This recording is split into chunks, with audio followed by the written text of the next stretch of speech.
तो देखिए, दुनिया के जितने भी लिविंग बींग्स हैं, सभी लिविंग बींग्स में डीएनए ही जेनेटिक मटेरियल का काम करता है।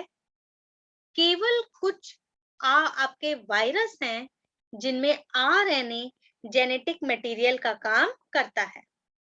तो ये जो आपके कुछ वायरस हैं, तो वायरस तो वैसे भी लिविंग बींग्स में नहीं आते हैं, उन्हें हम लिविंग और नॉन लिविंग के बीच का कनेक्टिव लिंक कहते हैं। ठीक है, तो कुछ वायरस हैं आपके जिनमें आरएनए जेनेटिक मटेरियल का काम करता है, कुछ ही वायरस। ठीक है, बाकी ज्यादातर वायरस में डीएनए ही होता है जेनेटिक मटेरियल। लेकिन अगर हम लिविंग बींग्स की बात करें, लिविंग बींग्स की बात करें, तो सभी लिविंग बींग्स में जेनेटिक मटेरियल का काम कौन करता है? डीएनए। क्लियर? तो अब देखिए, चलते हैं अपन डीएनए पे।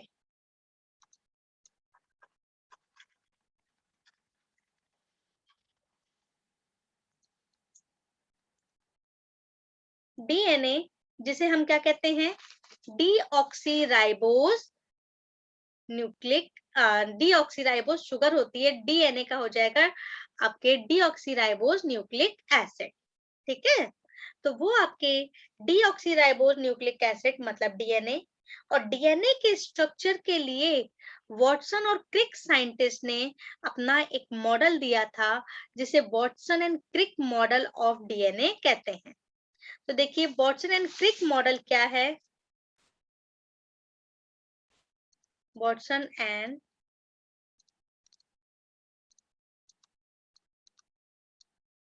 Model of DNA.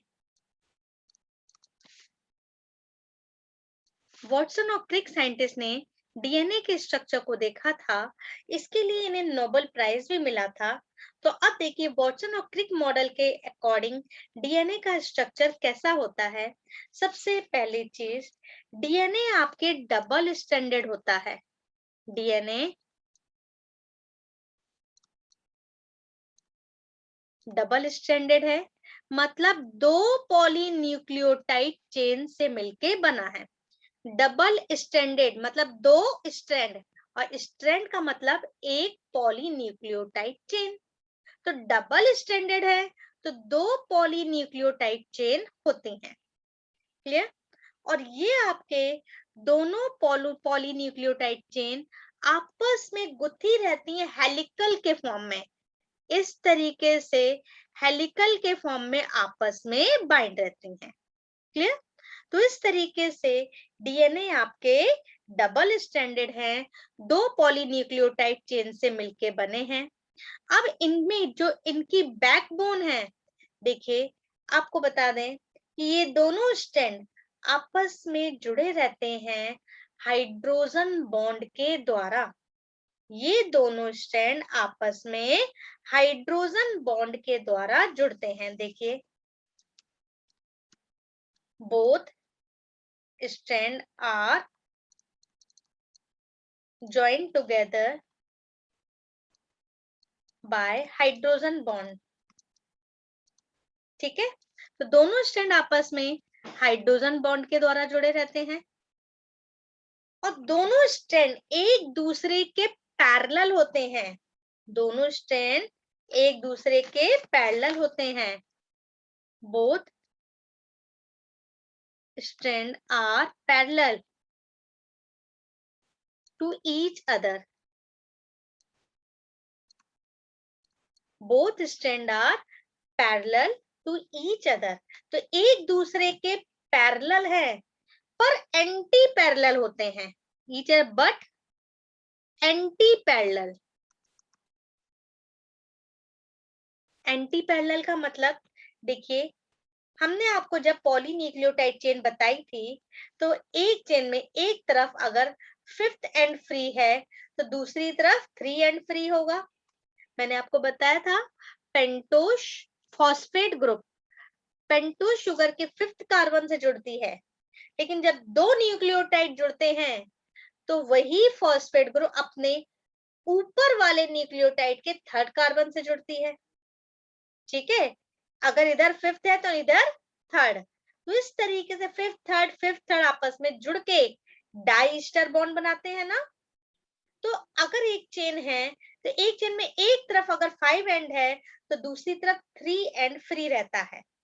तो दूसरी चेन में इधर 3 एंड फ्री होगा, दूसरी तरफ 5 एंड। तो इसके मतलब दोनों स्ट्रैंड एक दूसरे के पैरेलल होते हैं पर एंटी पैरेलल। ठीक है, तो एक दूसरे के पैरेलल है बट एंटी पैरेलल। एक ऐसे रन कर रहा है तो दूसरे ऐसे। एक 5 to 3 डैश नीचे जा रहा है तो दूसरा 3 डैश to 5 डैश जा रहा है। तो इस तरीके से ये एक दूसरे के पैरेलल हैं पर एंटी पैरेलल।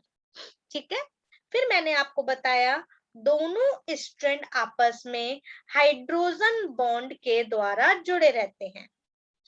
अब ये हाइड्रोजन बॉन्ड किसके बीच बनते हैं? दोनों स्ट्रैंड के नाइट्रोजन बेस के बीच बनते हैं हाइड्रोजन बॉन्ड। हाइड्रोजन बॉन्ड किसके बीच बन रहे हैं? Hydrogen bond form between nitrogen base of two strand.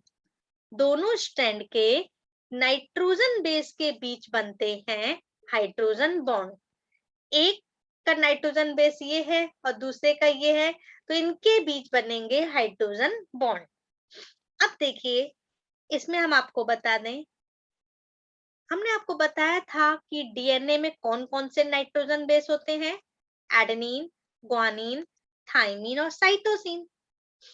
ठीक है, इसमें एडेनिन और ग्वानिन प्यूरिन है, थाइमिन और साइटोसिन पायरिमिडिन है। तो एक स्ट्रैंड का प्यूरिन दूसरे के पायरिमिडिन से जुड़ेगा, मतलब नाइट्रोजन बेस दोनों ही है पर एक प्यूरिन और उसके साथ कौन जुड़ेगा? पायरिमिडिन। तो देखिए कैसे जुड़ते हैं। एडेनिन हमेशा थाइमिन से जुड़ता है 2 हाइड्रोजन बॉन्ड के द्वारा, और ग्वानिन हमेशा साइटोसिन से जुड़ेगा 3 हाइड्रोजन बॉन्ड के द्वारा। तो पेयरिंग हमेशा ए और टी के बीच होगी, जी और सी के बीच होगी, और ए और टी के बीच 2 हाइड्रोजन बॉन्ड बनते हैं, जी और सी के बीच 3 हाइड्रोजन बॉन्ड बनते हैं।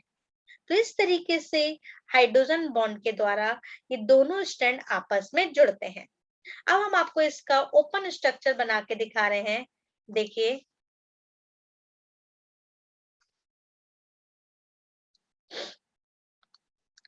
एक स्ट्रैंड का ये पेंटोज शुगर हो गई, ये दूसरे स्ट्रैंड की पेंटोज शुगर हो गई। इसका नाइट्रोजन बेस जैसे ये एडेनिन हो गया, तो एडेनिन से कौन जुड़ेगा? थाइमिन। ये थाइमिन, तो ये आपके फर्स्ट कार्बन से एडेनिन और इसके फर्स्ट कार्बन से ये थाइमिन जुड़ेगा, और इनके बीच 2 हाइड्रोजन बॉन्ड बनेंगे, और इसका ये फॉस्फेट ग्रुप हो गया ये, और इसका फॉस्फेट ग्रुप ये हो जाएगा, ये फॉस्फेट। फिर आपके ये दूसरा न्यूक्लियोटाइड, इसका ये इसका दूसरा न्यूक्लियोटाइड, इससे आपके जी है, और जी हमेशा किससे जुड़ेगा? सी से, 3 हाइड्रोजन बॉन्ड के द्वारा। अब इसका ये फॉस्फेट ग्रुप ये हो गया जो अपने ऊपर वाले के थर्ड कार्बन से जुड़ेगा। इसी तरीके से ये फॉस्फेट ग्रुप इससे ऐसे। तो अगर ये इसका 5th एंड है तो इधर इसका ये 3 एंड होगा, इसका थर्ड वाला फ्री होगा। ठीक है, ये 1 2 3 वाला फ्री होगा और 5th वाला इससे जुड़ जाएगा आपके। तो अब इसका नेक्स्ट आइए, ये पेंटोज शुगर, इसका जी या सी मान लीजिए, सी ट्रिपल बॉन्ड 2G, और इसकी ये फॉस्फेट ग्रुप, इसका ये फॉस्फेट ग्रुप,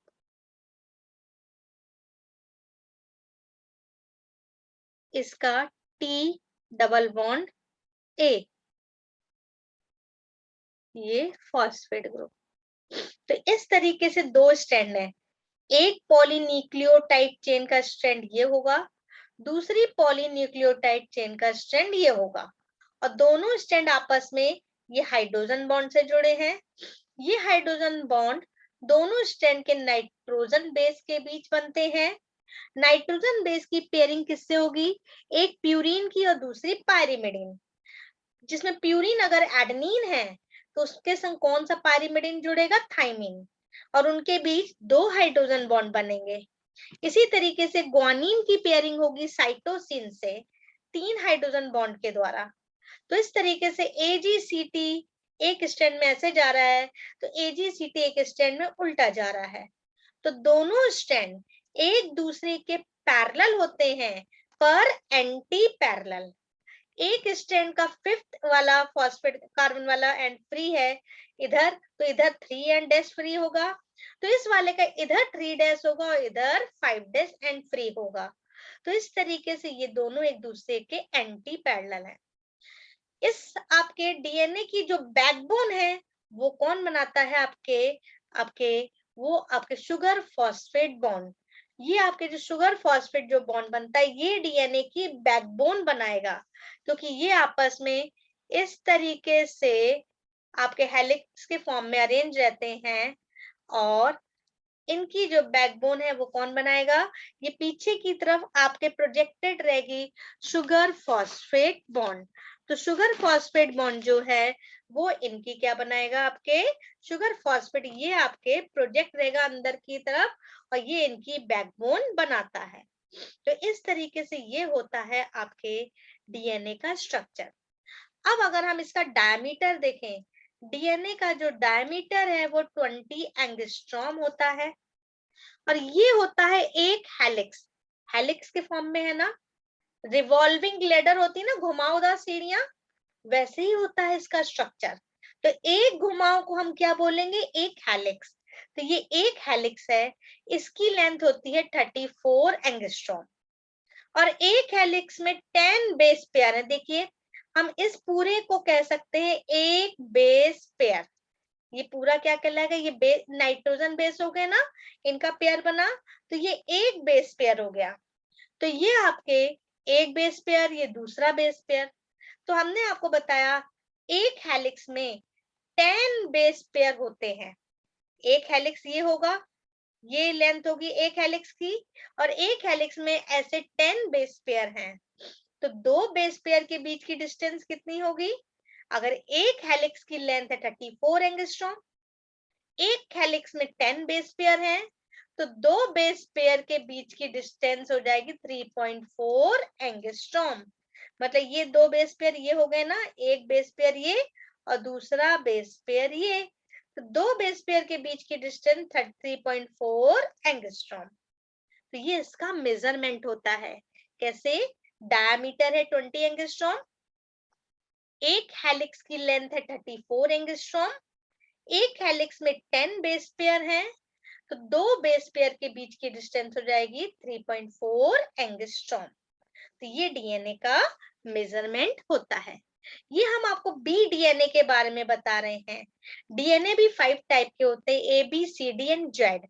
तो ये आपके बी डीएनए है जिसकी ये मेजरमेंट पाई जाती है। क्लियर? तो ये हो गया डीएनए का वॉटसन एंड क्रिक मॉडल। आगे आप लोग को देखिए बेटा, इरविन चार्जेफ रूल। अभी आपने डीएनए के स्ट्रक्चर में देखा, डीएनए में 2 स्ट्रैंड है, एक स्ट्रैंड का प्यूरीन दूसरे के पायरिमिडीन से जुड़ता है ना। एक का प्यूरीन दूसरे के पायरिमिडीन से, प्यूरीन में जैसे एडेनिन है तो पायरिमिडीन में ये थाइमिन से जुड़ेगा, प्यूरीन में जैसे ग्वानिन है पायरिमिडीन में ये साइटोसिन से जुड़ेगा। इतनी चीज क्लियर? तो इसका मतलब एक डबल स्ट्रैंडेड डीएनए में जितने प्यूरीन होंगे उतने ही पायरिमिडीन होंगे, क्योंकि यही तो आपस में पेयरिंग कर रहे हैं ना। तो जितने एडेनिन होंगे उतने ही थाइमिन होंगे, और जितने ग्वानिन होंगे उतने ही साइटोसिन होंगे। क्लियर? तो हमारे इरविन चार्जेफ रूल के अकॉर्डिंग इन्होंने बताया था A प्लस टी और G प्लस C ये हमेशा कांस्टेंट रहते हैं, जो कि 1 मान लें, ठीक है। तो पर्टिकुलर स्पीशीज के लिए ये आपके जो है कांस्टेंट रहते हैं, ये आपके ऑर्गेनिज्म में A plus T and G plus C is equal to always 1। Clear? तो इस तरीके से ये था इरविन चार्जेफ रूल, जितने प्यूरिन होंगे उतने ही पायरिमिडीन। तो इस तरीके से ये किसी डबल स्ट्रैंडेड डीएनए के लिए A प्लस टी और G plus C is equal to 1। अब देखिए, अगर किसी डीएनए में 80 ज्यादा है, अगर किसी डीएनए में 80 ज्यादा है तो इसकी वैल्यू कितनी आएगी? 1 से ज्यादा। और उस डीएनए को बोलेंगे 80 टाइप डीएनए। क्या बोलेंगे? 80 टाइप डीएनए। और किसी डीएनए में अगर जीसी ज्यादा है, जीसी ज्यादा है, तो इसकी वैल्यू क्या आ जाएगी? 1 से कम। ठीक है, उस डीएनए को बोलेंगे जीसी टाइप डीएनए। आगे समझ में? अगर 80 ज्यादा है तो 80 टाइप डीएनए, और जीसी ज्यादा है तो जीसी टाइप डीएनए। क्लियर? अगर 80 ज्यादा है तो 1 से ज्यादा होगी इसकी वैल्यू, इसके रेशियो की वैल्यू, और जीसी ज्यादा है तो रेशियो की वैल्यू 1 से कम होगी। ये था आपके इरविन चार्जेफ रूल।